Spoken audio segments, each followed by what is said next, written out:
मुंबई के प्रतिष्ठित Tata institute of social sciences यानी टिस में 2 अगस्त को होने वाले 86वां वार्षिक दीक्षांत समारोह अचानक स्थगित कर दिया गया। हैरानी की बात यह रही कि यह फैसला कार्यक्रम से महज 2 दिन पहले लिया गया। आधी रात के बाद टिस के रजिस्ट्रार ने सभी छात्रों को ईमेल भेजकर बताया कि कुछ जरूरी वजहों की वजह से दीक्षांत समारोह फिलहाल नहीं हो पाएगा, लेकिन इसके पीछे की वजह अब सामने आ गई है। दरअसल इस समारोह के मुख्य अतिथि देश के मुख्य न्यायाधीश सूर्यकांत होने वाले थे। वहीं बॉम्बे हाईकोर्ट के कार्यवाहक मुख्य न्यायाधीश रविंद्र गोगोई वरिष्ठ अतिथि के तौर पर शामिल होने वाले थे। अब सवाल यह है कि आखिर ऐसा क्या हुआ कि इतने बड़े कार्यक्रम को अंतिम समय में टालना पड़ा। संस्थान से जुड़े अधिकारियों और छात्र प्रतिनिधियों के मुताबिक खुफिया एजेंसियों से मिले इनपुट के बाद प्रशासन ने सुरक्षा का आकलन किया। रिपोर्ट में आशंका जताई गई कि कार्यक्रम के दौरान छात्र विरोध प्रदर्शन कर सकते हैं। खबरों के मुताबिक प्रशासन को यह भी डर था कि कॉकरोच जनता पार्टी यानी सीजेपी आंदोलन से जुड़े छात्र या समर्थक समारोह में प्रदर्शन और हंगामा कर सकते हैं। चूंकि कार्यक्रम में देश के सर्वोच्च न्यायालय के मुख्य न्यायाधीश भी मौजूद रहने वाले थे, इसलिए सुरक्षा को लेकर कोई जोखिम नहीं लिया गया। अब टिस प्रशासन ने आधिकारिक बयान जारी करते हुए कहा कि मौजूदा परिस्थितियों में दीक्षांत समारोह अनुकूल और सुरक्षित माहौल में आयोजित नहीं किया जा सकता था। अगर कार्यक्रम तय सीमा पर होता तो छात्रों, शिक्षकों, कर्मचारियों, मेहमानों और गणमान्य व्यक्तियों की सुरक्षा प्रभावित हो सकती थी। प्रशासन ने यह भी कहा कि सभी की सुरक्षा और संस्थान की गरिमा को ध्यान में रखते हुए कठिन लेकिन जरूरी फैसला लिया गया। हालांकि इस फैसले से सबसे ज्यादा परेशानी छात्रों और उनके परिवारों को हुई। देश भर से सैकड़ों छात्र अपने माता पिता के साथ मुंबई पहुंचने की तैयारी कर चुके थे। कई लोगों ने फ्लाइट टिकट, ट्रेन टिकट और होटल बुकिंग पहले ही करा ली थी। अचानक कार्यक्रम रद्द होने के बाद छात्रों में भारी नाराजगी देखने को मिली। सोशल मीडिया पर कई छात्रों ने अपनी नाराजगी जाहिर की और सवाल उठाया कि अगर सुरक्षा को लेकर इनपुट पहले से थे तो आखिर इतने समय तक इंतजार क्यों किया गया। विवाद बढ़ने के बाद टिस प्रशासन ने माना कि छात्रों और उनके परिवारों को गंभीर असुविधा हुई है। संस्थान ने कहा कि अंतिम समय में कैंसिल हुई बुकिंग से हुए आर्थिक नुकसान की समीक्षा की जाएगी और नई तारीख का ऐलान जल्द किया जाएगा। साथ ही जिन छात्रों को नौकरी, उच्च शिक्षा या अन्य जरूरी कामों के लिए तुरंत डिग्री की आवश्यकता है, उन्हें प्रोविजनल सर्टिफिकेट जारी किए जाएंगे।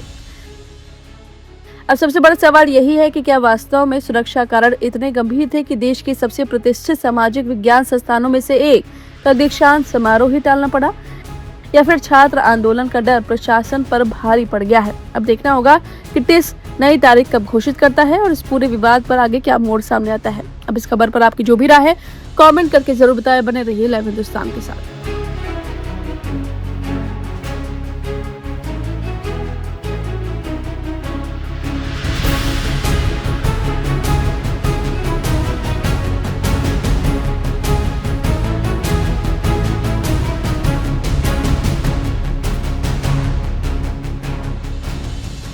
बीजेपी के आईटी सेल पर कब केस किए जाएंगे, जो इतने सालों से लड़कियों को गंदी गंदी गालियां ऑनलाइन दे रहे थे, क्या क्या शब्द इस्तेमाल नहीं कर रहे थे वो लड़कियों के लिए, कहीं से भी वो इज्जत नहीं कर रहे थे लड़कियों की। जंतर मंतर पर प्रदर्शन के दौरान प्रधानमंत्री नरेंद्र मोदी के खिलाफ कथित तौर पर आपत्तिजनक भाषा का इस्तेमाल करने के मामले ने अब एक नया मोड़ ले लिया है। इस मामले में पुलिस की कार्रवाई जारी है और बताया जा रहा है कि संबंधित लड़की के खिलाफ दर्ज की गई 0 FIR को आगे की जांच के लिए दिल्ली पुलिस को भेज दिया गया है। इसी बीच सोशल मीडिया पर एक वीडियो भी सामने आया है जिसमें संबंधित लड़की सार्वजनिक रूप से माफी मांगती हुई दिखाई दे रही है। वहीं इस कार्रवाई को लेकर अभिजीत दीपके ने सरकार पर सवाल उठाए हैं और कार्रवाई के दायरे को लेकर दोहरे मानदंड अपनाने का आरोप लगाया है। रिपोर्ट के मुताबिक जंतर मंतर पर हुए प्रदर्शन के दौरान प्रधानमंत्री नरेंद्र मोदी के खिलाफ कथित तौर पर अभद्र और आपत्तिजनक टिप्पणी किए जाने का वीडियो सोशल मीडिया पर वायरल हुआ था। इसके बाद इस मामले में शिकायत दर्ज कराई गई और पुलिस ने 0 FIR दर्ज की। 0 FIR वो प्रक्रिया है जिसके तहत किसी भी थाने में शिकायत दर्ज की जा सकती है, भले ही घटना उस थाने के अधिकार क्षेत्र में न हुई हो। बाद में मामले को जांच के लिए संबंधित पुलिस थाने को ट्रांसफर कर दिया जाता है।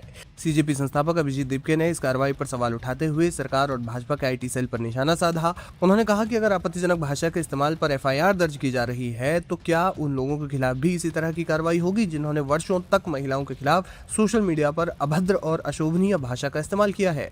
दीपके ने अपने बयान में भाजपा नेता रमेश बिधूड़ी का भी जिक्र किया। उन्होंने कहा कि देश ने देखा है कि एक समकक्ष सांसद के लिए किस तरह की भाषा का इस्तेमाल किया गया था।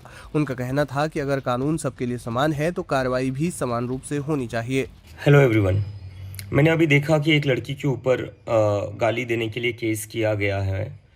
तो एक बात तो ये है कि अगर आप केस कर रहे हो गाली देने के लिए, तो उन बीजेपी के आईटी सेल पर कब केस किए जाएंगे जो इतने सालों से लड़कियों को गंदी गंदी गालियाँ ऑनलाइन दे रहे थे? क्या क्या शब्द इस्तेमाल नहीं कर रहे थे वो लड़कियों के लिए? कहीं से भी वो इज्जत नहीं कर रहे थे लड़कियों की। और वो लोग प्राउडली अपने बायो में लिखते थे फॉलोड बाय पीएम मोदी। ऐसे लोगों ने लड़कियों को गंदी गंदी गालियाँ दी है, उनके ऊपर केस कब होंगे?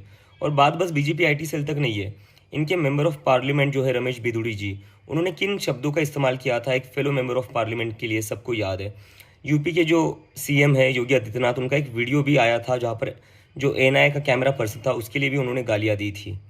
तो ये क्या चल रहा है? इस देश में दो कानून चल रहे हैं क्या? यूथ के लिए एक अलग कानून है और बीजेपी और उनके नेताओं के लिए अलग कानून है। और गाली देना कोई अपराध नहीं है, गाली देना इज़ नॉट अ क्राइम। अगर कोई गाली देता है वो बुरा हो सकता है, वो बुरी बात हो सकती है, तो उसको आप समझाइए, उसको आप कहिए कि गाली मत दो। लेकिन केस किस बात पर किया जा रहा है? अगर गाली देने पर केस करना पड़े तो सबसे ज़्यादा केसेस जो होंगे वो बीजेपी आईटी सेल पर होंगे, क्योंकि सबसे ज़्यादा औरतों को गंदी गंदी गालियाँ उन्होंने ही दी है। और बीजेपी के नेताओं पर होंगे जिन्होंने इतनी गंदी गालियाँ इतने सालों से दी और पार्लियामेंट के अंदर भी दी है। उन्होंने विशेष रूप से भाजपा के आईटी सेल का उल्लेख करते हुए कहा कि ऐसे मामलों में केवल एक पक्ष के खिलाफ कार्रवाई नहीं होनी चाहिए, बल्कि कानून का समान रूप से पालन होना चाहिए। इस पूरे घटनाक्रम के बीच संबंधित लड़की का वीडियो भी सामने आया, जिसमें वो अपने बयान पर माफी मांगती हुई नजर आ रही है। वीडियो में उसने कहा कि उससे गलती हुई है और अगर उसकी बातों से किसी की भावनाएं आहत हुई है तो वो इसके लिए क्षमा चाहती है। जुलाई को मैं सीपी गई थी अपने फ्रेंड्स के साथ, फिर वहाँ पे प्रोटेस्ट हो रहा था। मैंने वहाँ पे कोक पी, वहाँ पे ग्रुप्स बने हुए थे बहुत सारे। वो लोग बहुत चीज़ें बोल रहे थे, बहुत गालियाँ दे रहे थे प्रधानमंत्री जी को, उन लोगों के इन्फ्लुएंस में आके कि तुम लोग भी बोलो, तुम लोग भी बोलो, कोई सब बोलो करके मैंने बहुत चीज़ें बोली। मैं भी मात्र 15 साल की हूँ, मैंने जो करा वो माफ़ी के लायक नहीं था। मैंने बहुत गंदी चीज़ें बोली है, बट ये मेरी पहली और आखिरी गलती होगी। इसके बाद मैं ऐसा कुछ नहीं करूँगी और ना ही वो चीज़ मैंने कभी पोस्ट की थी।